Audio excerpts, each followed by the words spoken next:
Alright, so 7.5, we're talking about logarithmic and exponential equations. So we've been doing some equations with logarithms and exponential functions for a little while now. Remember how we talked about saying, alright, so to get rid of a logarithm, I take the base to that power. So for example, to get rid of log base 8 of whatever, I would do 8 to the power of log base 8. And then conveniently, we can say that they cancel each other out and everything like that. The same thing worked in the other direction.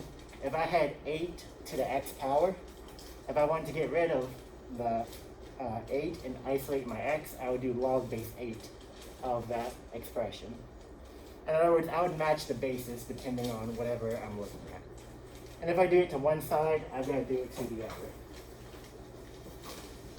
And for the most part, a lot of our examples were saying, alright, for exponential functions, if I can get the same base, then I don't have any problems at all. I can just go ahead and get the same base, drop the bases, and then the powers are equal to each other. That's sort of what we've been doing. But now we're going to start looking at what happens if I don't have any common base for my exponential functions. For example, here I have 5 to the 3x power equal to 30. So no matter how hard you try, you can't make 30 into 5 to some power. That's very clean, at least. We can't get these to have the same base. One has a 5, one is a 30. 5 doesn't go into 30 nicely or anything like that. So we have to be a little bit, our approach has to be a little different here. So this jump takes us right into example 1. Solve for x if I have this equation. Alright, so here I have 5 to 3x power. That is, my x is inside the power. We're going to walk through this one and see how can I solve for x. The first thing I'm going to tell y'all is this answer will not be a clean number. No matter how I try to work this out, it's going to be an ugly looking number. So, if I have a variable in the power, the only way to get rid and play around with this is if I deal with logarithms. And just to make it easier, especially in our calculator calculations, let's see what happens if I do the natural log of both ends. I'm arbitrarily choosing natural log, by the way. Natural log of 5 to the 3x is equal to natural log of 30. Again, I'm saying that I'm arbitrarily choosing natural log. I could have chosen log base 10 if I wanted to, or log base 5. I'm just choosing natural log because that's very convenient to type into our calculator later on. Or you can just do log base 10 because that's easy to type as well. This time I'm not using log base 5 because we don't really have log base 5 in our calculator. Technically we could, but we're trying to simplify our typing in this case.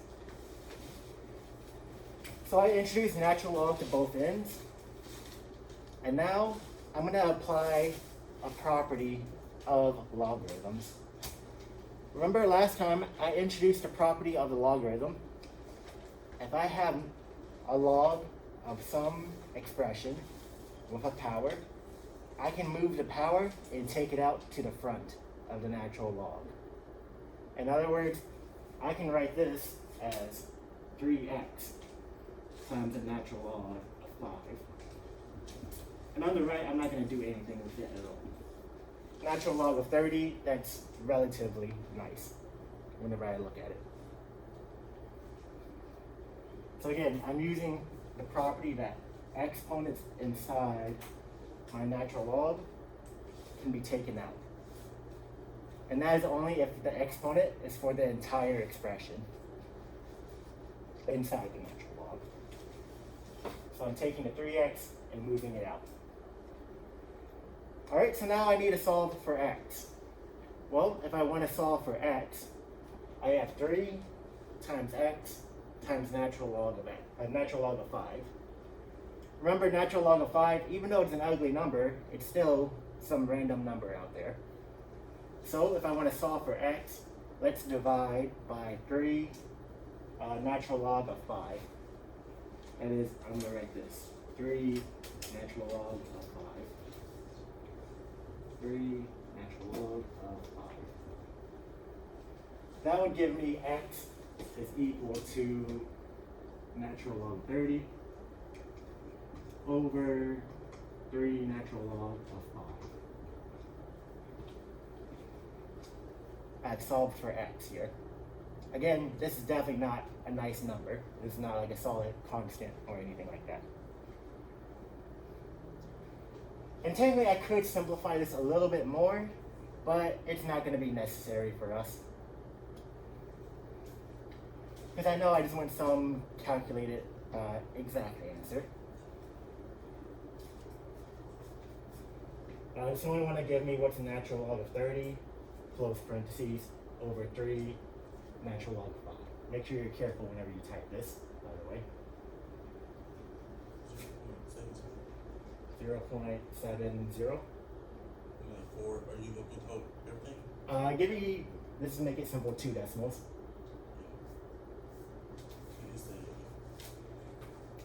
So roughly around 0.7, depending on how many decimals we round with.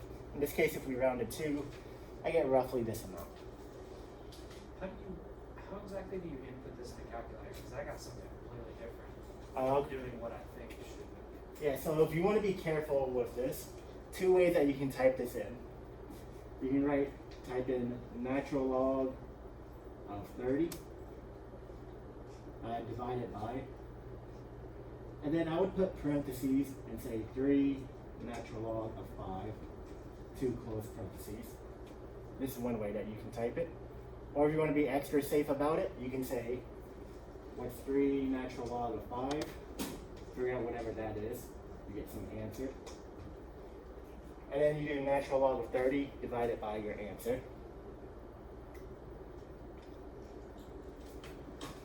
I don't know. I don't have a calculator on me right now, so I don't know what the exact decimal value should be.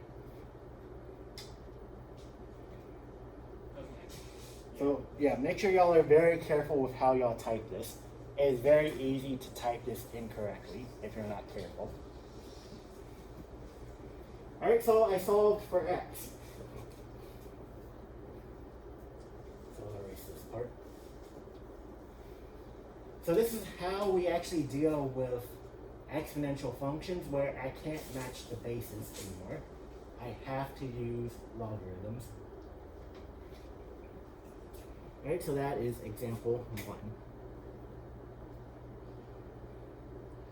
And then here I'm just going to talk about the general steps that we did. Again, re-emphasizing what we did in example 1. Typically what we like to do is isolate the exponential expression. So on the first one, we already had 5 to the 3x by itself. I didn't want a plus 1 on the left or anything like that, because then that would make my problem a little bit more complicated to deal with. And then we took the natural logarithm of both sides, and then I applied my properties. If it's a power, I can pop it out to the front. And then that's the biggest property that we'll use for the most part in these type of problems. And then after that, I solve the equation, whatever is needed, maybe subtracting, adding, dividing, multiplying, whatever is needed. Typically it's going to be division most of the time. And then we just give our answer either as an exact expression or a decimal approximation, depending on what I ask for. So not going too far into these steps because we've essentially done that in our first example. And we'll do it in this example 2 as well. Example 2 says, solve for x in the following expressions.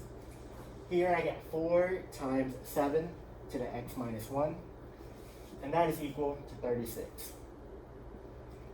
So, for this first one, I have to isolate my exponential function.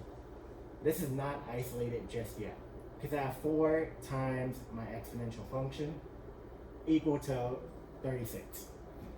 So, I'm going to start by dividing both sides by 4, because I want my base to be alone before I can even do anything.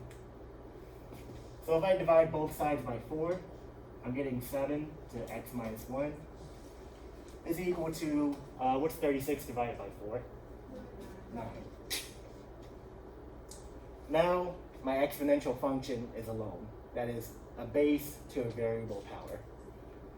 So now I can do exactly what I did last time. My variable is in my power. The only way to deal with that is if I do natural log of both sides. That is if I write this. Natural log to the 7 to the x minus 1 power equal to natural log of 9. Again, if I do it to one side, I gotta do it to the other. And now I use my nice power property. If it's a power inside my logarithm, I can pop the whole thing to the front. That is, I can write x minus 1 times the natural log of 7 is equal to natural log of 9. Again, I took the whole power and popped it out to the front and made it like a coefficient for my natural log.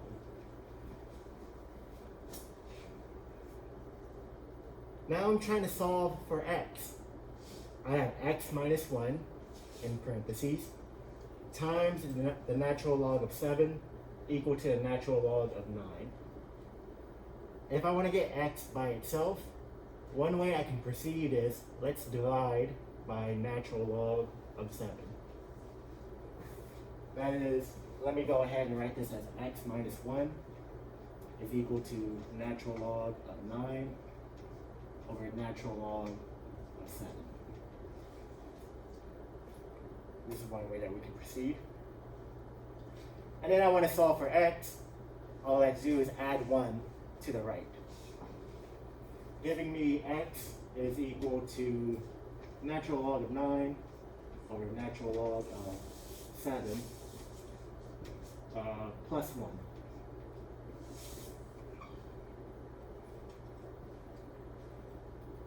So that's our exact expression. And now someone give me that decimal, 2 decimal places.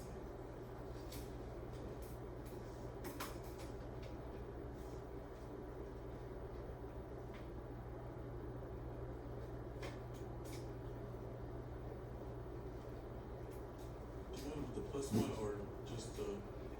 With the plus 1, the whole final answer. So you can type in natural log of 9 over natural log of 7, equal it, and then add 1 if you want. Be careful about it. I got 2.1. 2.19. No, 2. Yeah, 2. Oh, 1, 2. Okay. So we get about 2.12 here. Again, not a clean number. If I didn't have logarithms, then I would have no idea how to get this number at all. This is one of the reasons why logarithms are necessary for these types of problems.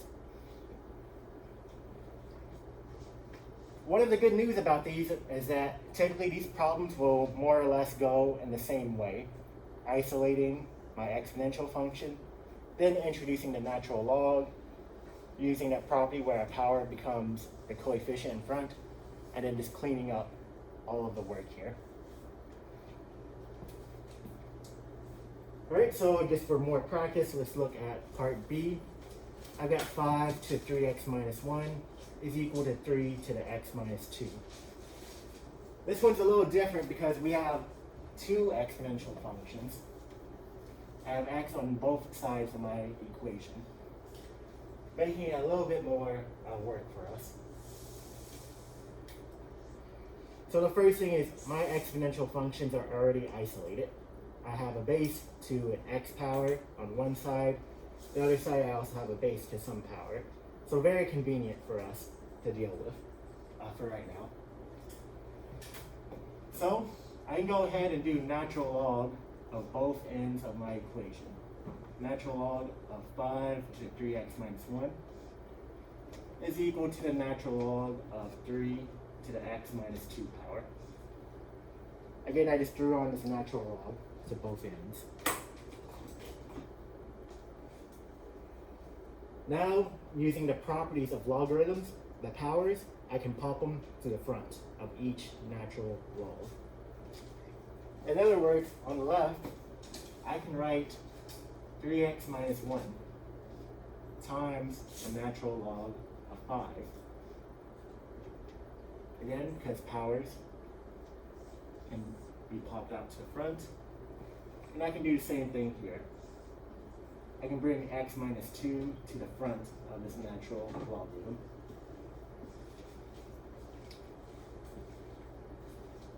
And make sure we're careful with parentheses here and there. We don't want to accidentally forget to multiply something. So here I have an issue where I've got x on the left, x on the right. So the first thing I'm going to do is distribute my natural log for both sides of my equation. In other words, natural log of 5. Remember, this is a single term. I'm going to multiply it and distribute it to both terms.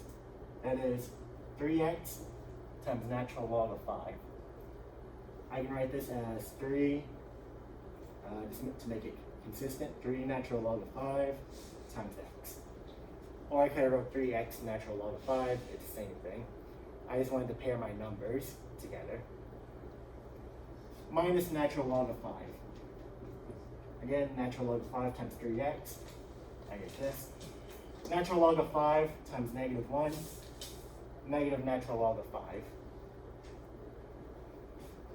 This is equal to, now I'll do the same thing on the right. Distribute my natural log of 3. I get natural log of 3, close parentheses, times x, minus 2 natural log of 3. So what I'm going to say is that it was necessary for me to distribute my natural logs. Because if I gave you this, there's no way to isolate x automatically. Even if I divide, multiply, whatever. Currently, there's no way for me to isolate x. So to counteract this, I went ahead and distribute my natural logs. And now we're back to a linear problem. Let's move all the x's to the left. Everything else that doesn't have an x to the right. In other words, I'm moving this x term over here, and this one doesn't have an x, so I'm going to add it to the right. If I do that, I get 3 natural log of 5, x being outside the parentheses, minus natural log of 3 times x. That's again from subtracting this to the left to get my x. That x is on the left. This is equal to adding natural log of 5 over, and then this stayed on the right. So I got this here.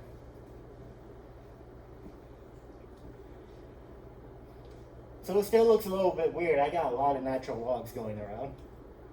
But I'm almost done with this problem. There's a reason why I wanted all the x's on the left. Well, on the left, I can just factor out x from both terms. If I do that, I'm left with x times 3 natural log of 5 minus natural log of 3, all in parentheses. And on the right, I'm not changing anything yet. Natural log of 5 minus 2 natural log of 3.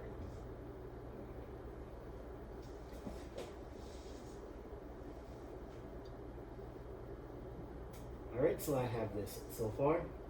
And now to solve for x, I finish up by dividing by this number, whatever it may be. That is, x is equal to natural log of 5 minus 2 natural log of 3 all over 3 natural log of 5 minus natural log of 3.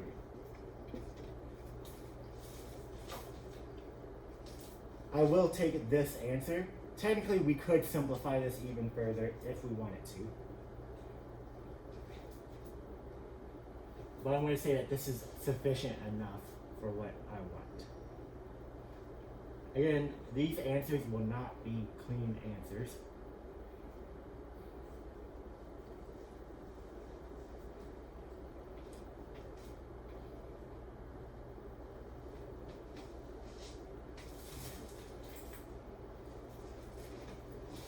So we have this. Just so that y'all have it as reference, another way that it's possible to write this, I'm not going to talk about it too much. It's the same thing as the natural log of 5/9 over the natural log of 125 over 3. This technically is an equivalent answer. The way I did this one, again, you don't have to write this as your final answer. I'll take this as well. The reason I wrote this is that I can apply the properties of the logarithm. Remember, subtraction outside is the same thing as division. So if I did this power, this 2 can go back inside, giving me 3 squared, so 9. So I'd have natural log of 5 divided by 9, if I wanted to compress it a little bit. Same thing down here. I could put this 3 and make it a power, and make 5 cubed inside. 5 cubed is 125. Natural log of 125 minus natural log of 3. That gives me 125 over 3 inside my natural log. This is just if you wanted to, I guess, check your answer and make it a little bit easier to type into your calculator.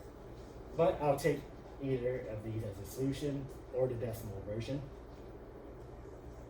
This one in particular, make sure you're really careful if you're typing this into your calculator. Extremely easy for this one to go, to type this in incorrectly. I would recommend that you, for example, type the bottom, whatever it is, calculate that. Put the top in parentheses, say whatever that is, divide it by the bottom answer, whatever that is.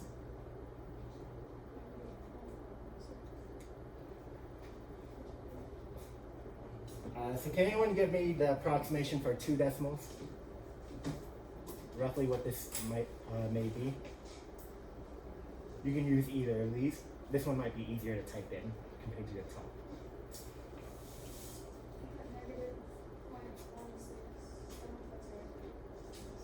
-0.16. Right. Everyone take a moment if you haven't done so yet. Check and see if you can type it in and get this number. And hopefully everyone gets the same value.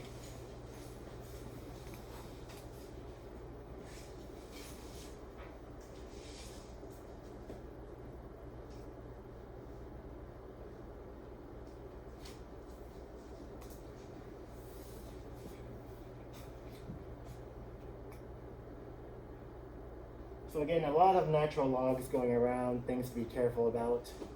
As long as we're very careful about how we write stuff, we should be fine.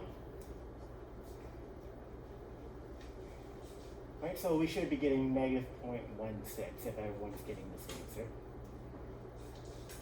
If you're not getting -0.16, this is a good problem to practice typing stuff into a calculator to make sure that you get to the right number. Again, one way that you can type this is type this bottom part, calculate it, and then put natural log of 5 minus 2 natural log of 3 divided by your answer. That's one way that you can try to save some time on parentheses. Alright, so we've done some exponential functions. Now let's talk about back to log functions.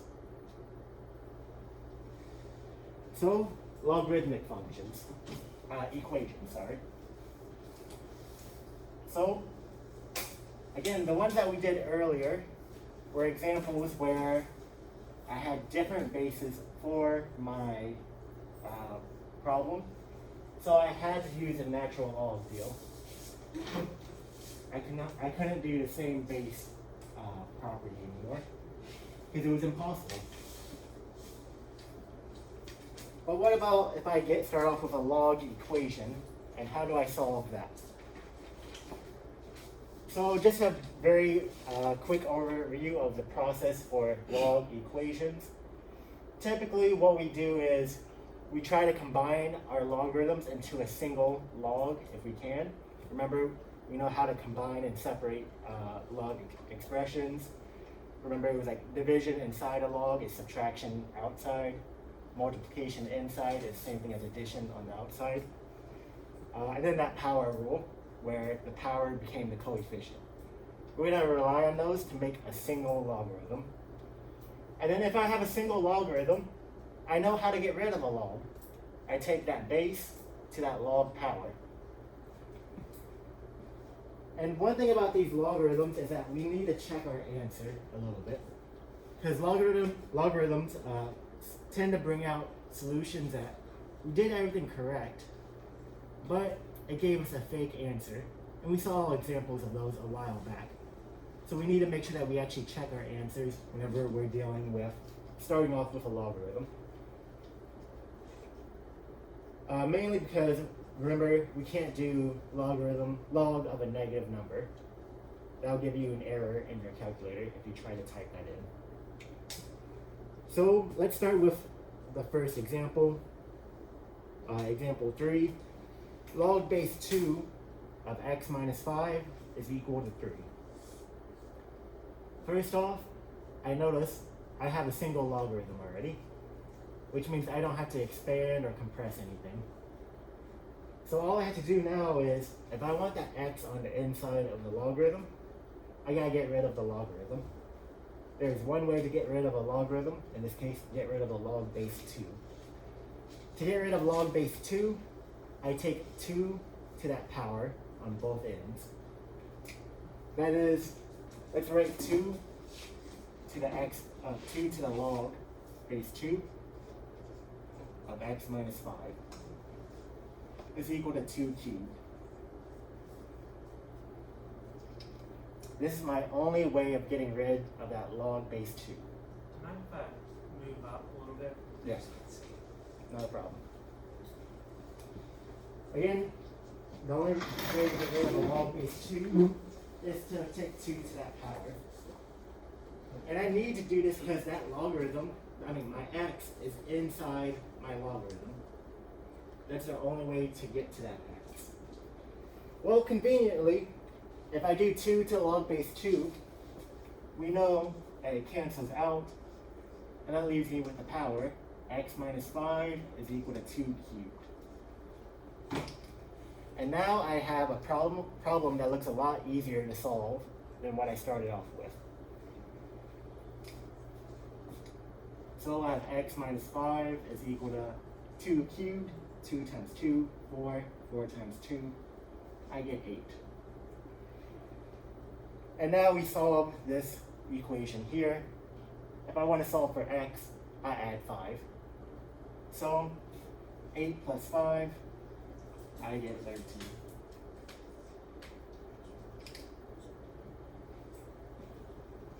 So I have this here. And real quick, I'm just going to check my answer and make sure that this is reasonable. And whenever I say check my answer, I just want to make sure that I don't end up taking log of a negative value. So if I plug 13 into the original, 13 minus 5, I get 8. If you do log base 2 of 8, you should get 3.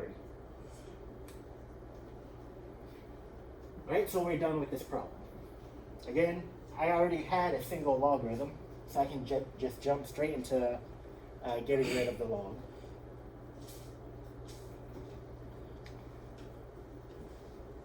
Now, we can start looking at part B. What if I have log of x minus 3 plus log of x minus 2 is equal to 2? This time, I've got 2 logarithms in my problem. So I can't just automatically go and try to get rid of logs. Technically I can, but for simplicity, we're just going to try to make it into a single logarithm if I can. So what can I do to make this, to turn this equation into a single logarithm?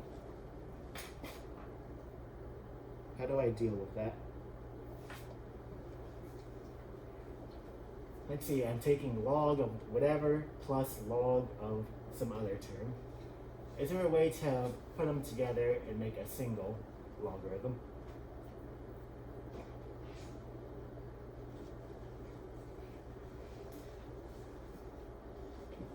So I look at this and I say, yeah, I can make this into a single logarithm, because we know that if I take log of something plus log of something, addition on the outside can become multiplication on the inside. That is, I can write this. I can write log of, let me put a bracket here, x minus 3 times x minus 2 is equal to 2. Again, I can switch between addition outside to multiplication inside.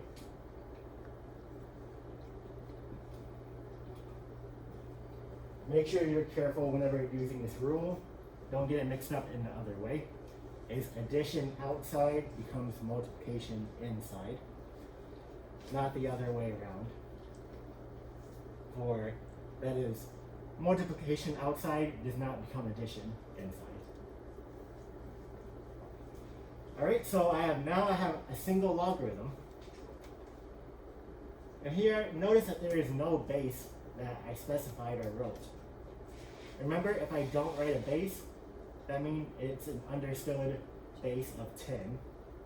If you want it for notes, you can write 10 here, log base 10, just so that you know where this next thing comes from.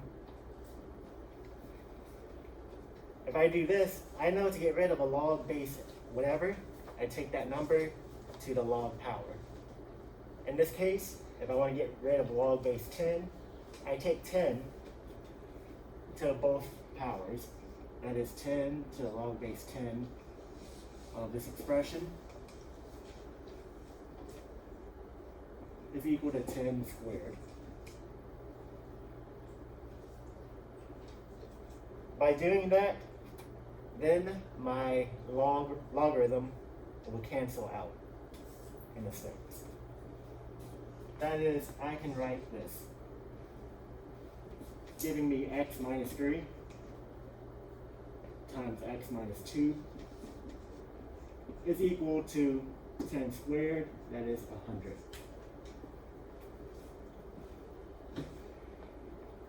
So, by doing all of this logarithm work, I now replace my log equation with something that we're a little bit more familiar about. We still have some work to do here though. I want to solve for x. If I want to solve for x here, I have to multiply this out on the left. One mistake that you don't want to make is, whenever I write this x minus 3 times x minus 2 equal to 100, this does not mean we set x minus 3 to 100 and x minus 2 equal to 100. I can only set things equal to 0. That's not 0. So I have to play around with this equation to see what's going on. If I multiply this out, if I FOIL, first times first, x squared. The outsides, x times negative 2, negative 2x. So that's the first, the outsides. Now the inside, negative 3x. And the last, negative 3 times negative 2, I get 6.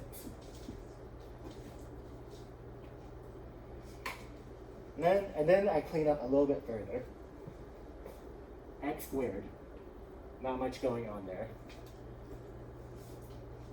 Combining like terms, I get negative 2x minus 3x,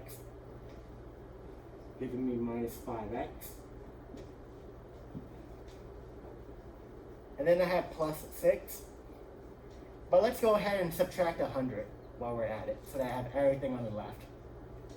6 minus 100, I get negative 94. And I did all of this so that I have a quadratic function equal to 0.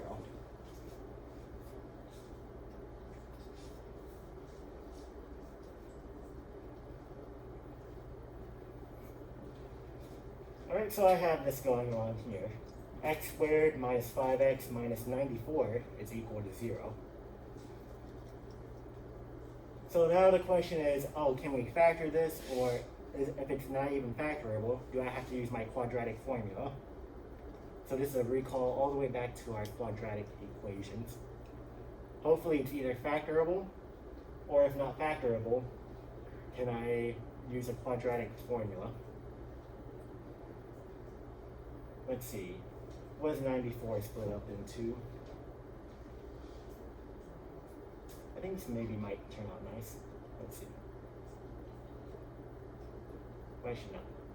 I'm thinking of the wrong number. So 94, let's see, split that up in half. That's 47 and 2. 47 does not split down any nicer. So, this means that this can't be factored down. 94, your only options are 94 and 1 and 47 and 2. And those definitely don't add, subtract, whatever type of way to give you negative 5, no matter what you do. So, we only have technically two options left. One option, completing the square. Option 2 is quadratic formula. Which route do y'all want to go down? A wise choice. So, quadratic formula. Just as a reminder, quadratic formula states that the solution to a quadratic function is equal to negative b plus or minus the square root of b squared minus 4ac all over 2a. So just some practice on quadratic formula, just because we haven't really touched much on it overall. Let's see how this turns out. Negative b. My b value is negative 5. So if I do negative 5, I get 5. So 5 plus or minus the square root of b squared. So negative 5 squared, I get 25. Minus 4 times a times c. 4 times a, so 4 times 1 is 4. 4 times c, 4 times 94. What is that? Let's see, 400 minus 6. 400 minus 24. 376. So plus 376. And it's plus because it's negative 4 times a times c. So we did negative 4 times 1 times negative 94. All over 2 times a, well that's 2 times 1.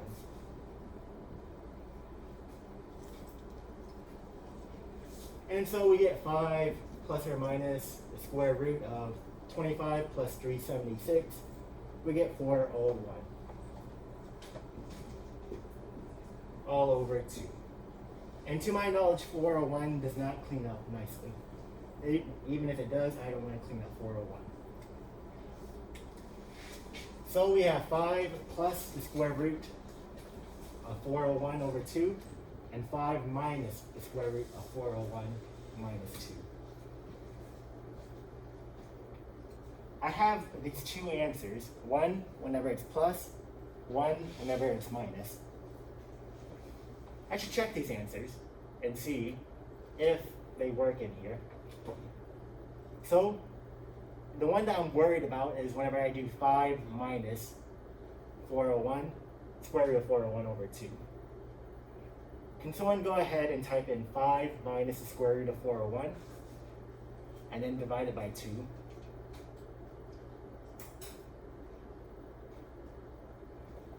Figure out what that is first, and then I'll tell you what to do for the next part. What was it, negative 7.5? Alright, so if this is negative, so 5 minus, I get negative 7.5 roughly. You don't have to write that yet. But notice what happens if I plug negative 7.5 into there. Negative 7.5 minus 3. That's a bigger negative number. And I can't do log of a negative number. So, if you try doing log of a negative number, it's going to give you error, this doesn't make sense, whatever. That tells me that the minus one is not a solution, because I can't do log of a negative number. And the 5 plus 1 should work if we did this nicely. If I do 5 plus square root of 401 over 2 plugged into that original one, then we should be fine. So one thing about for exams is that typically the positive answers will be fine. They won't give you much issue. The only thing I'm worried about is if you accidentally end up doing log of a negative number. For example, here I got negative 7.5. If I plug it in there, I do log of a negative number, which doesn't make any sense for us.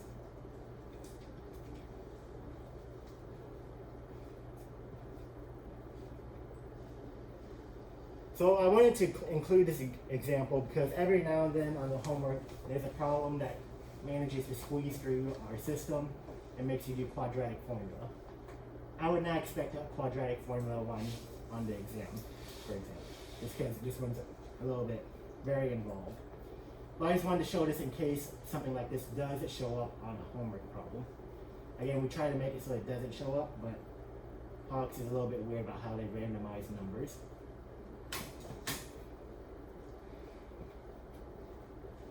Alright, so we are done with part B.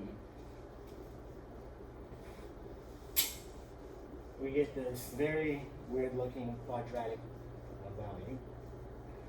5 plus the square root of 401 divided by 2. Now we can look at part C. Let me just see how many pages we have left after this. Oh, so we have one more example after this one. So for practice, we have natural log of 2x minus 5 minus natural log of x equal to natural log of 3. I've got a lot of natural logs here. Let's try combining the two on the left. Or, yeah, we can do that. We can combine them on the left.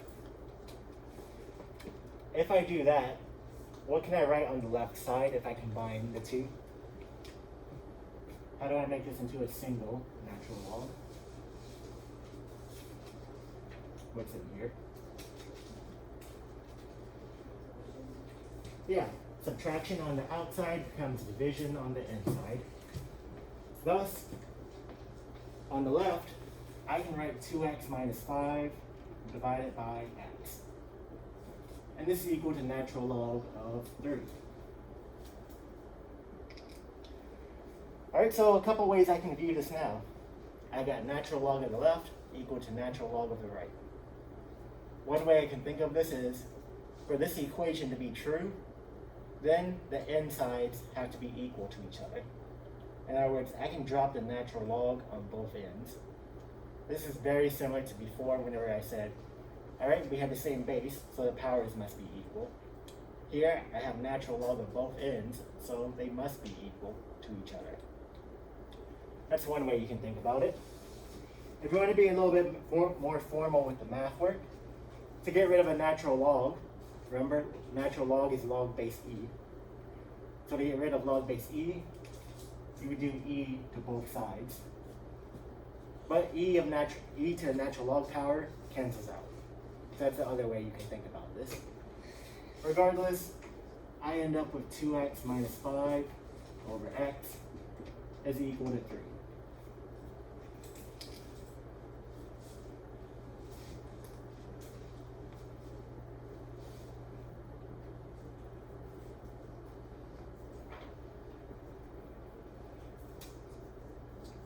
How do I proceed from here in solving for x? What can I do? What's an option? Yeah, let's multiply by x. It's probably one thing that we can do. I don't like seeing this on the bottom. So let's go 2x minus 5 is equal to 3x. That is, whenever I multiply x on the left and right, left x's cancel out. On the right, 3 times x, 3x. Alright, so now I go ahead and let's subtract 2x. If I subtract 2x from both sides, I get negative 5 is equal to x. 3 minus 2, I get x. And so I get x is equal to negative 5 from my calculation work.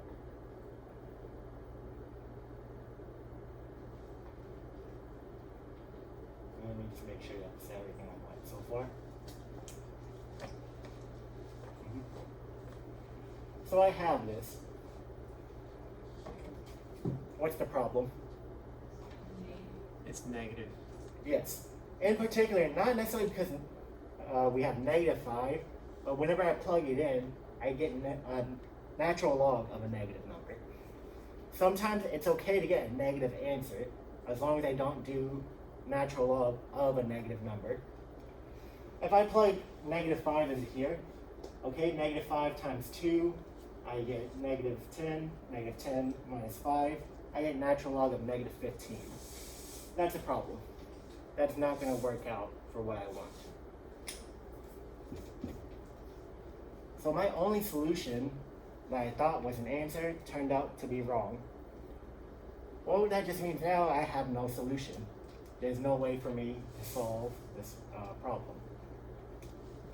So I would say no solution.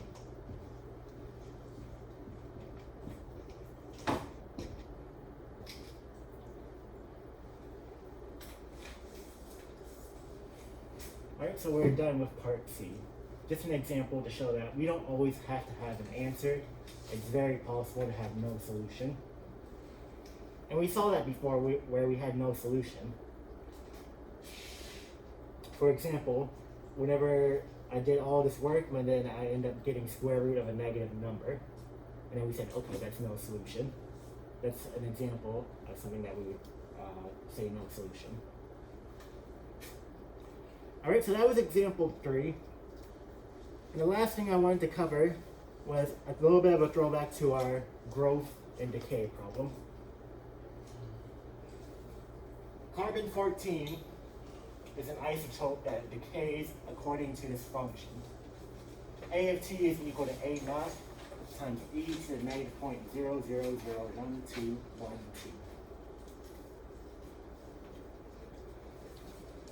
Where A0 or A naught is the sample size. For any given starting amount, how long will it take for half of it has decayed? How long will it take until half of it has decayed? And a note about this is actually called the half-life. How long does it take for half of it to go away? That is the half-life.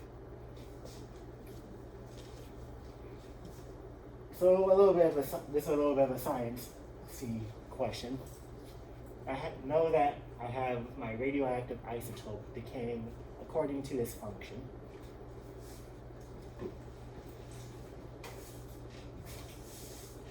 Again, if you plan to take chemistry or are taking chemistry or biology, there's a decent chance that something sort of like this will pop up at one point or another. Probably in a little bit of a simplified manner, though. Alright, so I want to calculate the half-life for any initial amount A naught. The question is, how do I even approach this? Well, A of t, this gives me the current amount after however much time. Just for convenience, let's just say t is hours. It could be minutes, seconds, but just for convenience, we'll say hours. So in other words, if I said A of 3, that's equivalent to asking how much of my isotope is remaining after 3 hours. How much is left over? So I want to figure out how long does it take for half of my amount to be gone. That is, how long does it take for half of everything to decay? So there's 2 ways that we can do this. Let's assume someone give me a very simple number from 1 to 10, for example.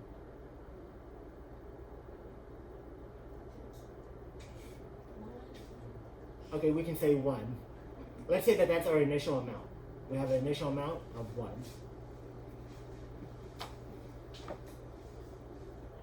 Initial amount of 1. Oh, initial amount of 1. And then half of that. That is 1/2. Half of 1 is 1/2. So half of my initial amount, that is 1/2 times 1, or 1/2.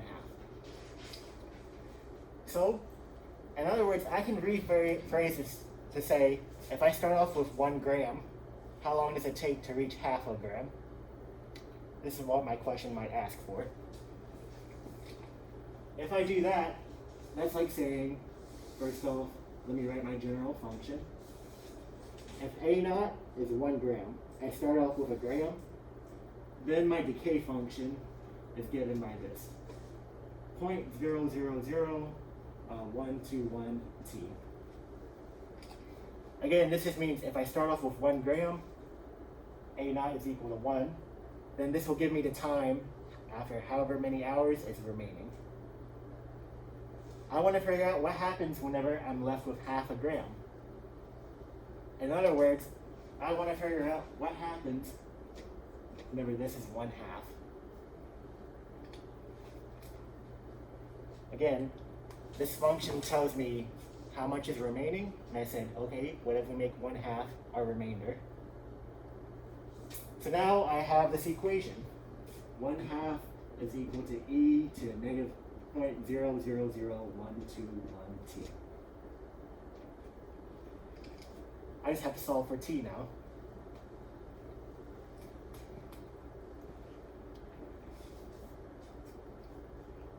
How do I solve for t? T is in the power. How do I get rid of e? Yeah, natural log and e cancel each other out. So, if I do natural log of both ends, I get natural log of 1/2. Natural log of e to the same number, let's be consistent, 0.000121 t. And then that cancels out my natural log of e, giving me natural log of 1/2 is equal to negative 0.000121 t. Now I can finish up by dividing by this number, this decimal value, giving me t is equal to natural log of 1/2 over negative 0. Again, trying to be consistent, negative 0.000121.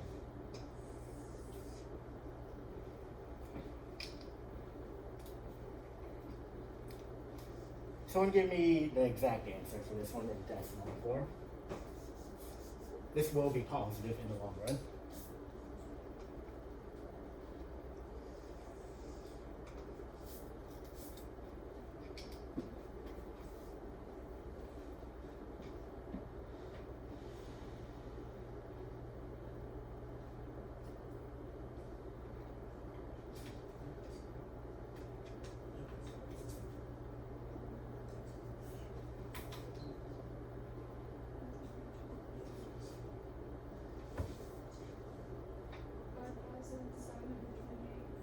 $5,728.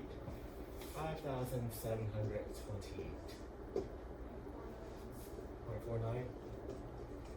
Alright, so if I said my t was years, that's telling me that this radioactive compound takes over 5,000 years to be cut in half. So this is one reason that scientists use this type of model a lot. Because it tells us how long, for example, if you're, I don't know, let's say you dump radioactive waste into the water, and then you say, okay, that's not that bad, it's only going to take 5,000 years for it to go, half of it to go away. Something like that. So this is one reason why exponential and logarithms work out very well for applications. Alright, so that is exponential and logarithmic equations. Alden told me to ask you about my calculator because when I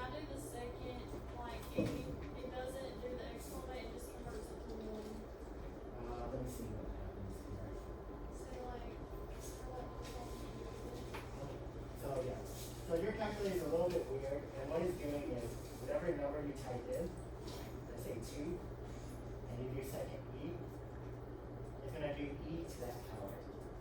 So whatever before you had this, and we just had 0, it was doing e to 0. So you tell me that. Yes. That's what's going on here. Alright, so we have our exponential and logarithmic equations. Again, that's our last example for today. Review session today starting at, say, 5 o'clock, and then another one tomorrow, 5 o'clock, same time, same place, Parkinson 104. I recommend that you come to one of them if you can. Let's see. Any questions about anything?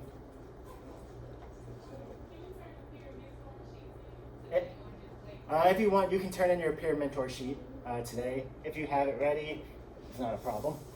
Are there peer mentor hours today? I've only ever known the ones on Thursday. Yes, there are some today. Today, Autumn is going to be there from 4:30 to 6:30. Again, the reflection sheet, it should not take you too long to do. It all depends on how long you want to talk. As long as you're nice to the peer mentor. Let's see. Well, yeah, it should only take maybe 5 if you really want to push it 10 minutes. This hasn't been a problem for this class or recently, but make sure you're nice to the peer mentors. They're there to help you. Do not, in the past, not here, but do not yell at the TAs or peer mentors. They deal with talk? I've had cases where the TAs came to me and was like, yeah, they just straight up yelled at me. And then I've been making announcements saying, like, y'all don't yell at them.